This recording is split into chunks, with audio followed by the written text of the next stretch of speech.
Samedi 24 décembre 2022, après 10 heures de plénière, marquées par un examen du rapport de la Commission des finances et du budget, un exposé des motifs du gouvernement et des débats sur les grandes lignes, les députés de l'Assemblée législative de transition adoptent à l'unanimité le budget 2023.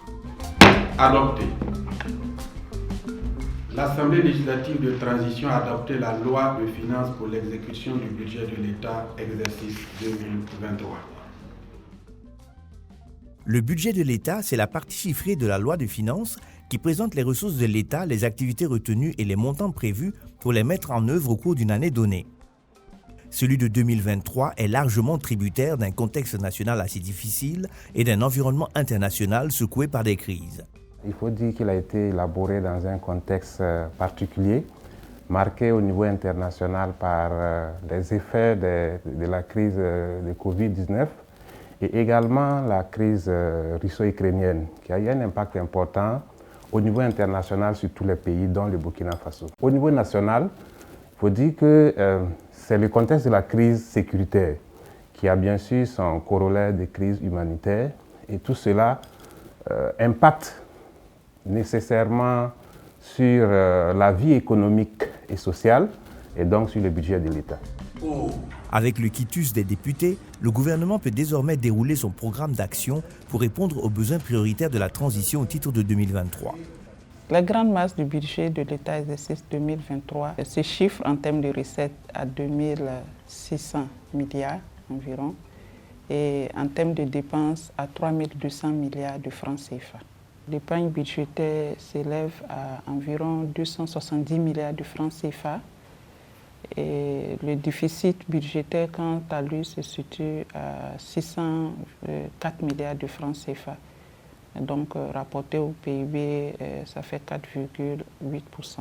Les prévisions budgétaires, dans leur ensemble, traduisent l'ambition du gouvernement de financer durablement le développement en dépit du contexte difficile dans lequel le Burkina Faso se trouve. Au niveau des recettes, nous avons un accroissement par rapport à 2022.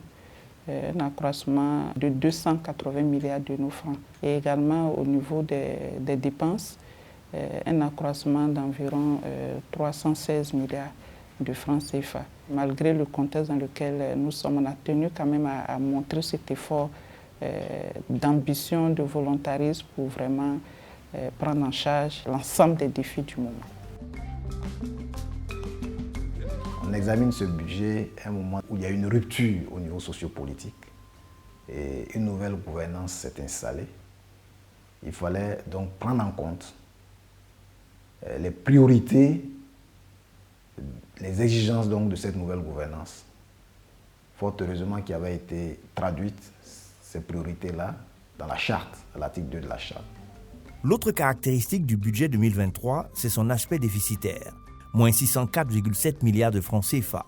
Le contexte général du pays y est pour quelque chose, mais rien d'alarmant. C'est un gap qui peut être comblé et le gouvernement, à travers le ministère de l'Économie, des Finances et de la Prospective, a déjà prévu les mécanismes possibles pour couvrir ce déficit.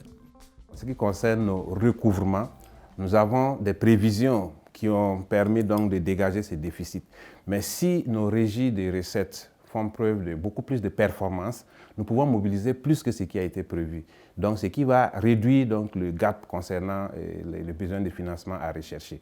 Mais dans tous les cas, les besoins de financement peuvent être comblés par ce qu'on appelle les appuis projets et les appuis programmes. Et dans ce cas, il va falloir que nous partions sur le marché financier pour lever des fonds. Nous venons justement de faire une levée de fonds. Et sur 150 milliards recherchés, nous avons pu obtenir 173 milliards, soit plus de 115%, ce qui démontre également la confiance que les investisseurs ont pour l'État burkinabé. L'atteinte des différents objectifs fixés dans le cadre du budget de l'État exercice 2023 ne peut être effective que dans un environnement apaisé pour l'ensemble des acteurs. C'est pourquoi l'élaboration du budget s'est faite sur la base de priorités qui s'inscrivent dans le plan d'action pour la stabilisation et le développement. La transition a identifié 4 piliers. Le premier pilier porte sur les questions sécuritaires. Le deuxième pilier porte sur les questions humanitaires. Le troisième sur les questions de gouvernance. Et le quatrième sur la réconciliation. La principale priorité étant la restauration de l'intégrité du territoire, cela s'est traduit par une allocation conséquente de ressources au profit des secteurs de la défense et de la sécurité. Au regard, bien sûr, de la situation que nous vivons, 658 milliards, soit près de 28%, ont été consacrés donc aux questions sécuritaires. Une attention particulière a aussi été accordée aux secteurs sociaux qui reçoivent des allocations conséquentes hors financement extérieur. Pour le secteur social, notamment le secteur de l'éducation, la santé, nous avons alloué 884 milliards. Pour le secteur du développement rural, nous avons alloué 116 milliards. Le développement rural concerne le secteur de l'agriculture, le secteur de l'élevage, le secteur de l'eau. Et pour le soutien à la production, nous avons alloué 94 milliards. Et enfin, pour l'action humanitaire, 48 milliards. Même si la question sécuritaire demeure la priorité du moment, le gouvernement, en toute responsabilité, a maintenu des investissements en 2023.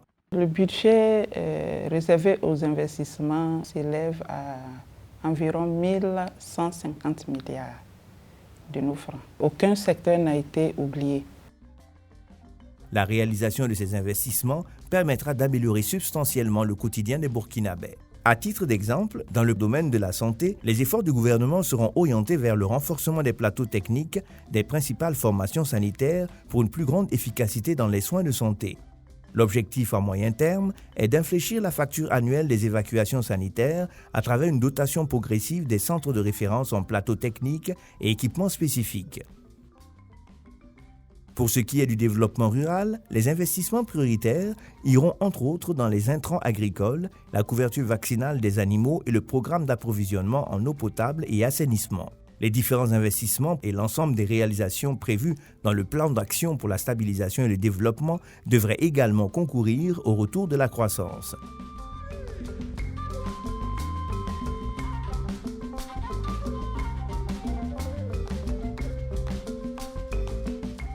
Tous ces chiffres ne sont que des prévisions. Ils sont obtenus à la suite d'un travail minutieux de préparation mené par les équipes techniques du ministère de l'Économie, des Finances et de la Prospective. Nous avons deux grandes étapes. Une étape de préparation globale, où c'est la préparation du document de cadrage, le document de programmation budgétaire et économique pluriannuel, la circulaire budgétaire et maintenant le programme d'investissement public. Et une étape analytique où c'est la préparation proprement dite des avant-projets du budget des ministères, la consolidation au niveau du ministère en charge des Finances pour donner l'avant-projet du budget et après l'avant-projet du budget, les arbitrages au niveau technique, au niveau ministériel, l'avant-projet du budget qui est transmis en Conseil des ministres, le projet de loi des finances qui est obtenu après les amendements du Conseil des ministres et ce projet de loi des finances qui est transmis à l'Assemblée pour être maintenant examiné.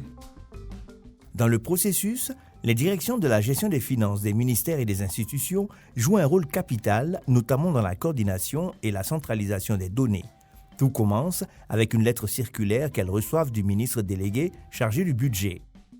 Une fois que les directions de la gestion des finances reçoivent la lettre circulaire de la ministre déléguée chargée du budget, invitant les structures à décliner leurs besoins dans le cadre des travaux préparatoires du document de programmation budgétaire et économique pluriannuel et en abrégé DPBEB, les DGF initient à leur tour des lettres circulaires à l'attention des responsables de programme et des responsables de structure, les invitant à décliner à leur tour leurs besoins.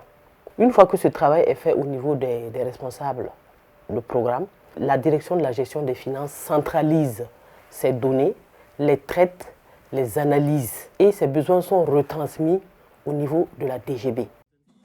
À l'issue de cette étape de centralisation des besoins, intervient l'arbitrage, un travail d'analyse et de traitement des besoins pour les mettre en cohérence avec les orientations reçues des autorités. Lorsque la direction de la gestion des finances recueille les avant-projets des programmes budgétaires, elle vérifie dans un premier temps que les enveloppes budgétaires ont été respectées par nature de dépenses, c'est-à-dire concernant les acquisitions de biens et de services, les transferts courants, les investissements, il y a des plafonds à ne pas dépasser. Dans un second temps, elle vérifie que ces enveloppes n'ont pas fait l'objet de dépassement par rapport à l'enveloppe allouée au programme budgétaire et à la structure. Après cette première étape d'arbitrage, il y a une deuxième étape qui se fait devant une commission qui est présidée par la Direction générale du budget. Et enfin, il y a une troisième étape qui est une étape ministérielle. Cette étape se fait devant le ministre de l'économie, des finances et de la prospective, également devant la ministre déléguée chargée du budget. Et c'est à cette étape-là que les différents responsables de programme qui ont des nouveaux besoins qu'ils estiment pas suffisamment pris en compte ou des besoins qui n'ont carrément pas eu de financement, ils doivent venir lors de ces débats-là, cette étape-là, pour poser leurs préoccupations, faire un plaidoyer. Chaque ministère et institution dispose ainsi de son budget conformément aux priorités définies par le gouvernement. Mais le budget de l'État n'est pas de l'argent cash disponible dans l'immédiat. En la matière, les services techniques disposent d'un exercice permettant d'alimenter les différentes lignes. Dans l'exécution du budget, c'est-à-dire que vous engagez la dépense au niveau des ministères, et ça va se traduire par un mandat qui va être transmis au comptable, et le comptable, en fonction de la disponibilité, va payer le mandat. Les autorisations en matière de dépenses ont un caractère limitatif, c'est-à-dire que vous ne pouvez pas engager au-delà de la ligne, du montant de la ligne qui vous a été autorisée par le Parlement. Donc, on veille sur ça.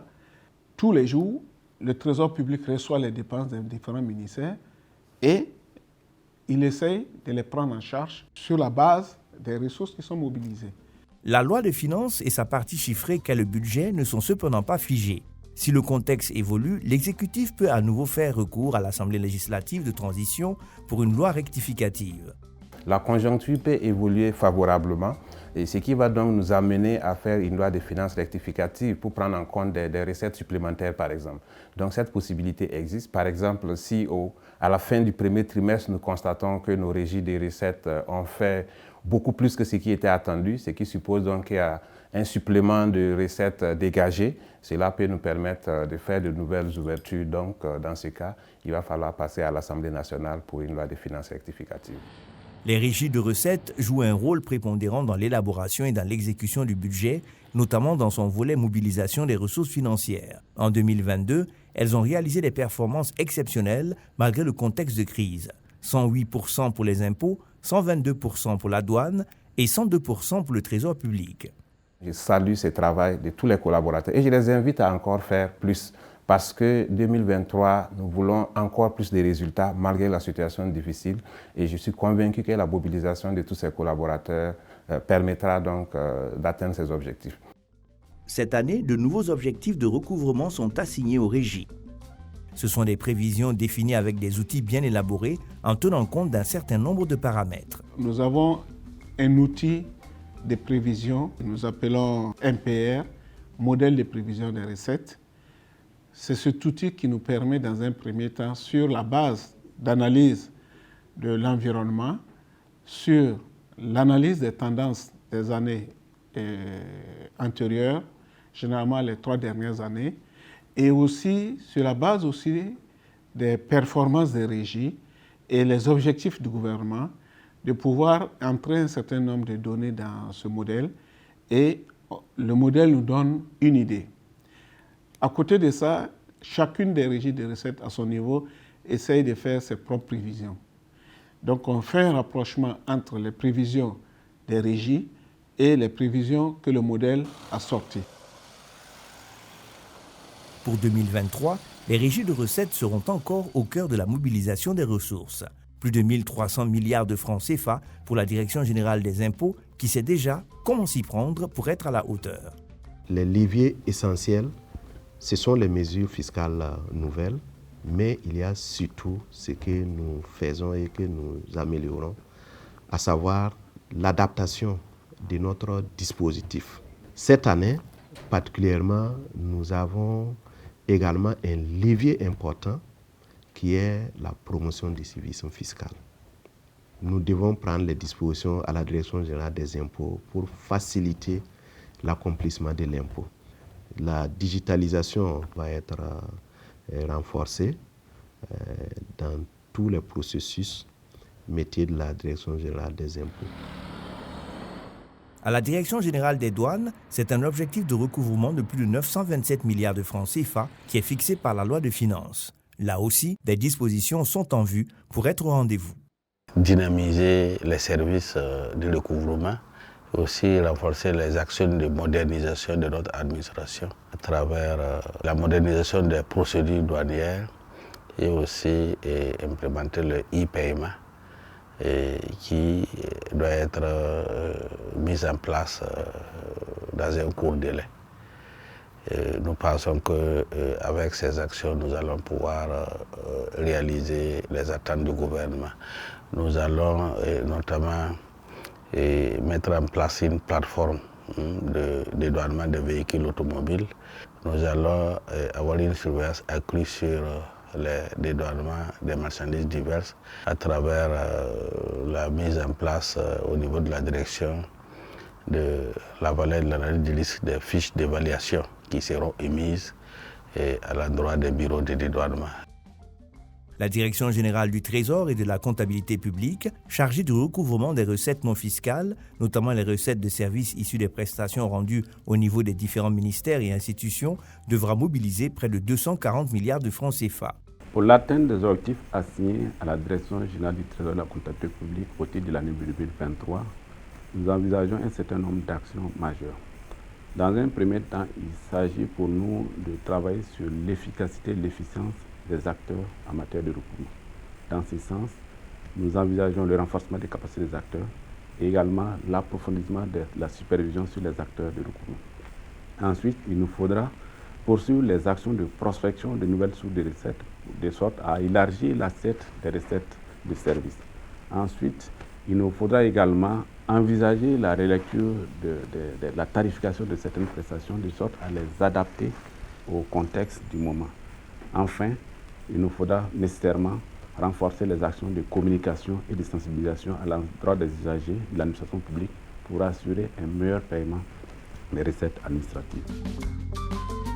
En plus de ces actions et initiatives, les trois régies veulent s'appuyer sur des réformes existantes ou en cours de mise en œuvre pour réaliser une fois de plus des performances exceptionnelles. La Direction générale des impôts et le Trésor public tablent sur la digitalisation. À l'institution de la taxe sur les véhicules à moteur, les législateurs avaient souhaité aller progressivement en visant d'abord les voitures.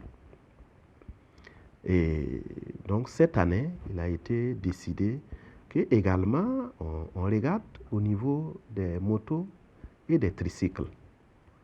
Mais c'est seulement qu'à ce niveau, pour éviter un certain nombre de difficultés, la taxe va être perçue une seule fois lors de l'immatriculation. Pour l'année 2023, le Trésor public va tabler sur essentiellement deux types de réformes pour accroître sa mobilisation des ressources. Il s'agit d'abord de mettre à jour les dispositifs organisationnels. Le dernier organigramme de notre administration a consenti la mise en place de la direction du portefeuille de l'État. L'opérationnalisation de cette direction va permettre un meilleur suivi des participations de l'État et optimiser le recouvrement des dividendes. Alors, le deuxième volet porte sur la modernisation. En termes de modernisation, il faut noter que déjà nous avons préparé un logiciel de suivi des recettes de services qui est en cours d'expérimentation dans des sites pilotes. Nous comptons au cours de l'année 2023 vulgariser ce logiciel-là pour nous permettre un meilleur suivi des recettes de services.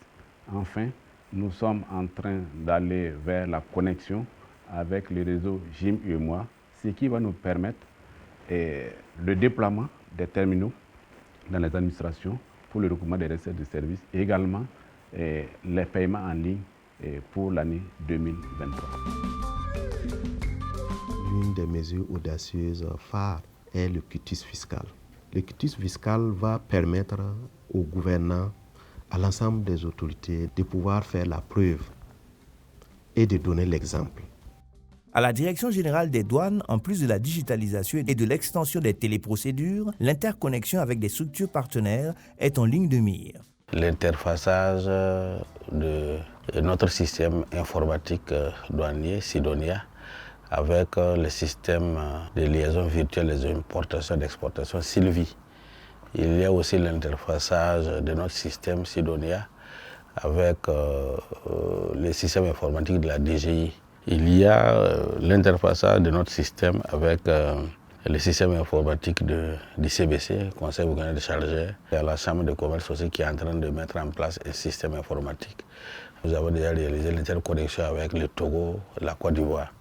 Il reste l'interconnexion avec le Bénin, l'interconnexion avec le Ghana surtout. Nous avons le SIGMAT, le système d'interconnexion des réseaux informatiques de nos différents pays membres de la CEDEAO, et avec le module transit qui pourra permettre à l'administration des douanes de faire des résultats. Réaliser de bonnes performances en termes de recouvrement passe également par la lutte contre la fraude. Les administrations fiscales et douanières vont intensifier leurs actions dans ce sens. Nous avons entamé certains dossiers au niveau de la justice. Et ces dossiers ont abouti à des condamnations pénales. Donc, il faut que nous portons l'information aux citoyens qu'ils sachent que ceux qui organisent ces cas de fraude, et ils peuvent effectivement connaître la prison.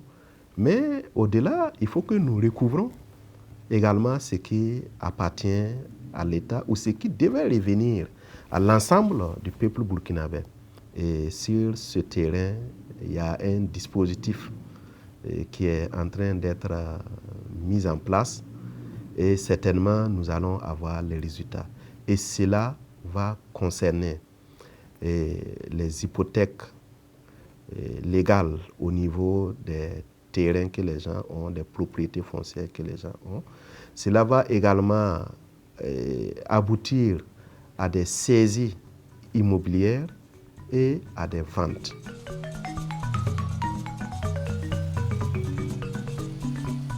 Nous allons intensifier les contrôles en entreprise, les contrôles de personnes morales et physiques qui bénéficient des exonérations douanières, des franchises. Il faut aussi que nous intensifions les contrôles des entreprises qui ont bénéficié des facilités, des faveurs accordées par le Code des investissements, le Code minier, le Code général des impôts, certaines conventions.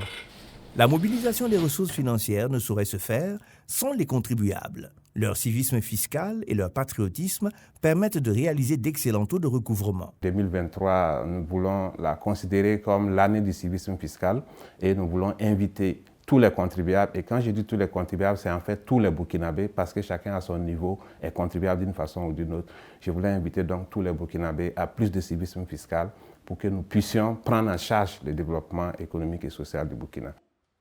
Si les députés ont donné quitus à l'unanimité au budget 2023, ils restent cependant vigilants. Ce que nous attendons, c'est la bonne exécution, efficiente. Voilà, l'optimisation de l'ensemble des dépenses. Il faut des dépenses efficaces, c'est-à-dire il faut que les ressources-là soient allouées aux fins pour lesquelles elles ont été définies. Donc ça, c'est essentiel. Il faut également de la transparence donc, dans l'exécution du budget. Il faut également de la communication avec les populations. C'est aussi la dynamique au sein de l'exécutif. La bonne gestion des ressources publiques est un élément important qui sera au cœur de la gouvernance.